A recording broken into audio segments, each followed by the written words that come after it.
સુરત અમરોલી વિસ્તારમાં હલકી ગુણવત્તાનું ડીઝલ વેચી ગેરકાયદેસર પેટ્રોલ પંપ ચલાવનારા બે ભેળસેળિયાઓને અમરોલી પોલીસે 22,69,600 રૂપિયાના મુદ્દામાલ સાથે ઝડપી પાડ્યા છે।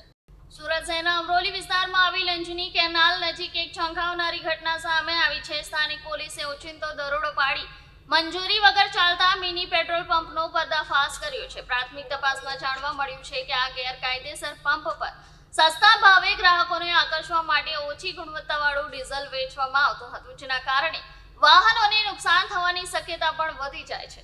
અમરોલી પોલીસે ગોપનીય માહિતીના આધારે આ કાર્યવાહી હાથ ધરી હતી। આ દરોડા દરમિયાન પોલીસે સ્થળ પરથી બે આરોપીઓને ઝડપી પાડ્યા હતા। તેમના કબજામાંથી બે મોટા ડીઝલ ટેન્કર અને મોટી માત્રામાં ડીઝલનો જથ્થો જપ્ત કરવામાં આવ્યો છે। પોલીસે આશંકા વ્યક્ત કરી છે કે આ માત્ર એકલ દોકલ ઘટના નહીં હોય, પરંતુ કોઈ મોટા ગેરકાયદેસર નેટવર્કનો ભાગ હોઈ શકે છે। હાલમાં પોલીસે વધુ તપાસ શરૂ કરી છે, જેથી આ રેકેટ સાથે જોડાયેલા અન્ય લોકો સુધી પહોંચીને સમગ્ર નેટવર્કનો પર્દાફાશ કરી શકાય। આ ઘટના સામે આવતા સ્થાનિકોમાં ચિંતા ફેલાઈ છે અને વિસ્તારમાં ચર્ચાનો વિષય બની છે। લોકો હવે સાવચેત રહેવાની સાથે આવા ગેરકાયદેસર પ્રવૃત્તિઓ સામે કડક કાર્યવાહી કરવાની માંગ પણ કરી રહ્યા છે।